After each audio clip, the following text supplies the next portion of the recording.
So it's come to this. The Financial Sector Conduct Authority has had to force the ANC to make monthly paybacks to the ANC Staff Provident Fund so they meet their obligations to staff. 10 million rand a month must be paid into the fund so its 535 staff members do not lose out on their retirement benefits. The ANC has been faced with many months of financial difficulty, which they blame on the changes to the Political Party Funding Act. Nevertheless, they are legally obliged to look after their staff. So I'm just checking with my producer. We are due to be speaking to the FSCA Commissioner, Unathi Kamlana, joining us now, I understand. Thank you so much for joining us. Just to give more detail on this issue, you've had some fairly strong words in the media release that you gave out. And I'm going to quote you. You said, both employers and funds are reminded of the importance of treating their workers and members fairly by honouring their obligations as enshrined in various legislation. This is a legal requirement. The governing party of the country has not been doing right by its staff. First of all, though, if you could tell us, how did you come to be aware that the ANC was not paying contributions? Did they tell you? Good evening. So we have been in conversations with the ANC Provident Fund Board of Trustees since the beginning of 2020, when they advised us that there were challenges in terms of employer contributions to the fund, and we've been engaging with them with a view of finding solutions to addressing, firstly, the issue of arrear contributions to the Provident Fund. This is an issue, actually, that we are focused on as the FSCA in general. It has become, actually, a big problem of many retirement funds, especially during the COVID-19 period, where many employers were faced with financial challenges. So we've gotten to this point now where we had to agree an enforceable undertaking with the ANC Provident Fund to ensure that we address, firstly, the issue of arrear contributions, and then after which we are hoping that they'll be in a place where they can continue with the normal contributions. So I'm going to ask you a couple of detailed questions just to try and get an understanding. So it was the Provident Fund that is run for the ANC. So that, I would imagine, is that independent administrators who were flagging to you there were problems? Yes, so the fund is the licensed financial institution that we regulate as the FSCAs with a board of trustees, and those are the people that we interact with to get an understanding of challenges and compliance issues pertaining to the fund, as it is subject to the Pension Fund Act, which is a piece of legislation that we administer.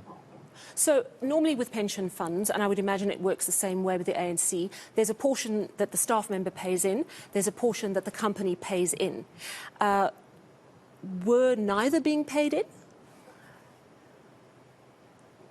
So challenges have been on both sides. So challenges have been on employer contributions. So what the obligations of the employer, this being the ANC in this instance, had to pay into the fund.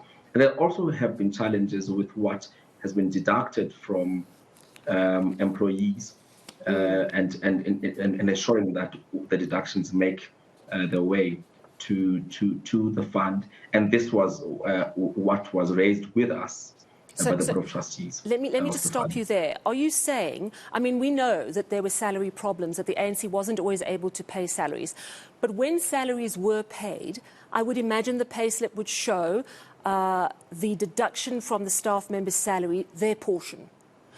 Are you saying that the ANC, when it was able to pay salaries, was deducting the staff portion of the pension fund and then not paying it over to the fund?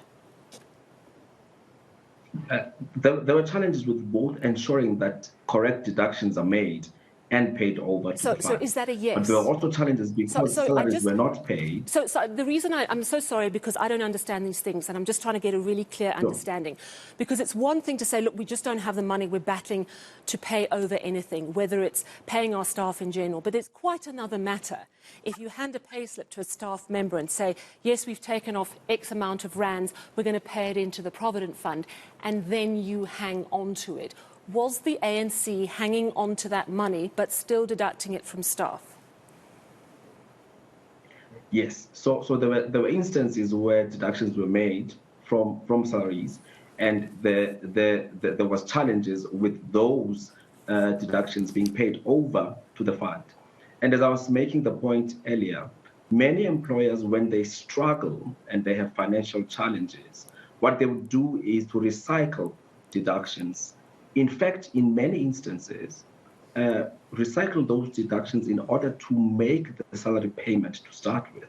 Mm-hmm. And both those challenges, so the employer affording their own contributions and making deductions and making sure that those are paid over to the fund, that's problematic. The ANC Provident Fund was faced with. Now, surely that's illegal.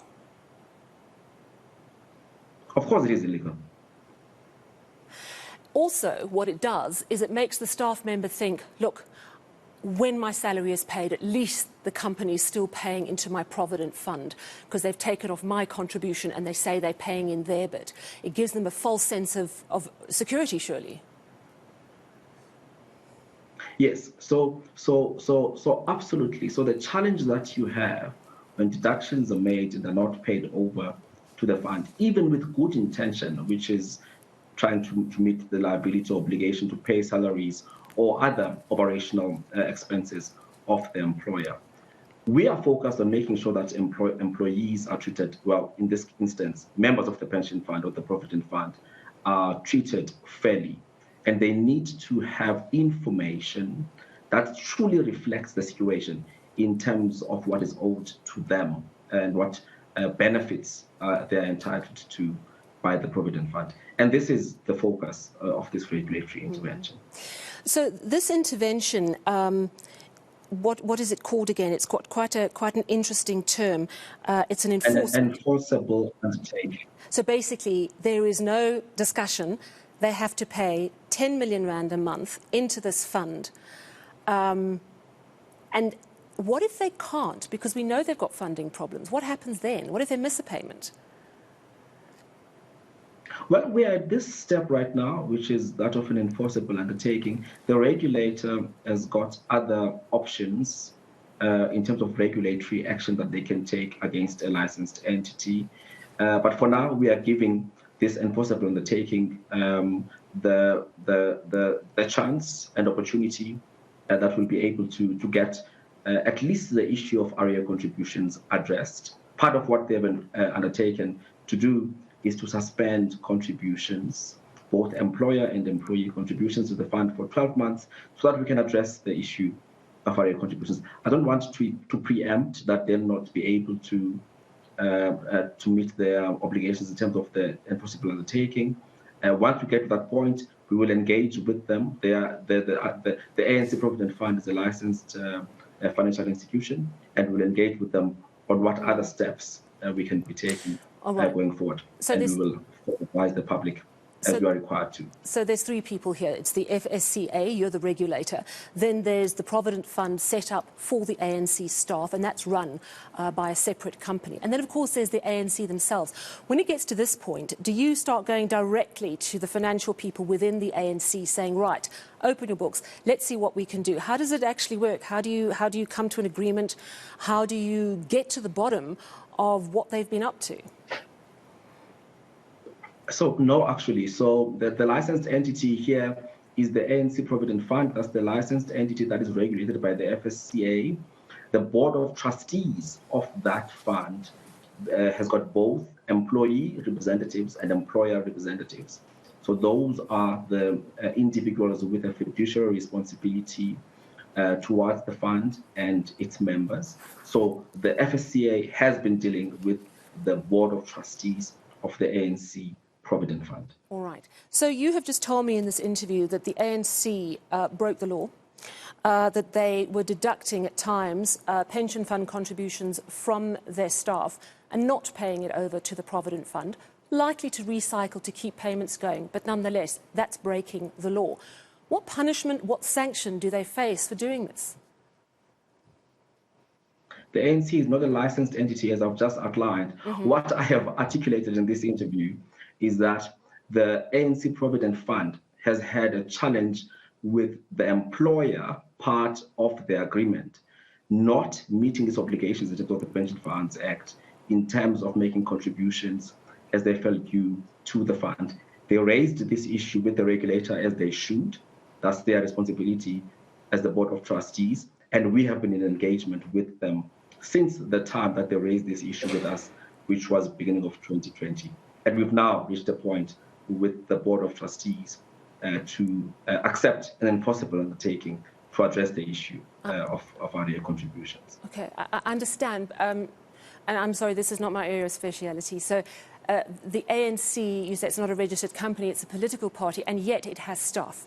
And those staff have rights, which is protected, of course, by your regulator and the Provident Fund, which was also trying to look after their interests. The fact that the ANC, political party, company, whatever, it employed people and it wasn't doing the right thing. In fact, it was breaking the law in not giving these payments into the Provident Fund. Do they not face any sanction because of that?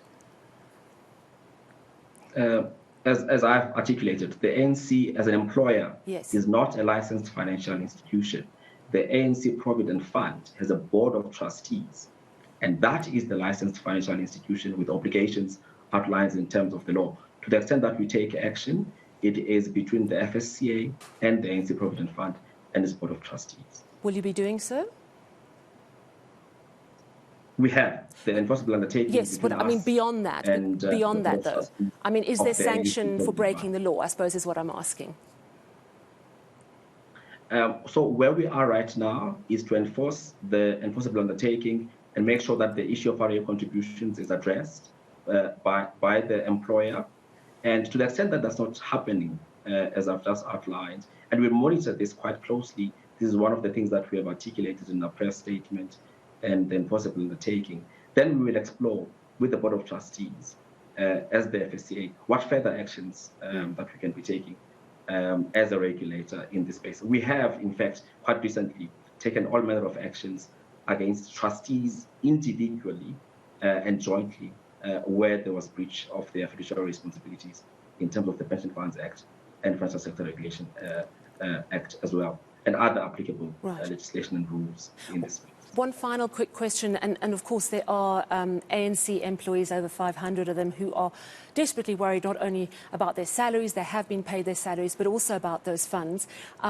As it stands now, if the ANC starts paying into that Provident Fund 10 million rand a month, as you've ordered, are their pensions safe? Yes, so our information is that the assets of the fund are safe and secure, and that the trustees, the Board of Trustees, take their responsibilities quite seriously in our engagements with them over the last while. That's certainly the impression that we have received. If that changes, we have a responsibility to act as a regulator, and we'll make that information also available to the public. I just want to thank you so much for being so patient to break all of this down for me. I really understand what you're saying. It's an important issue, and it's good to know that you're monitoring the rights of people in the workplace, particularly, as you say, after such a difficult time with COVID and with financial difficulties at the moment. Really appreciate your time this evening. The Financial Services Conduct Authority Commissioner, Unathi Kamlana there.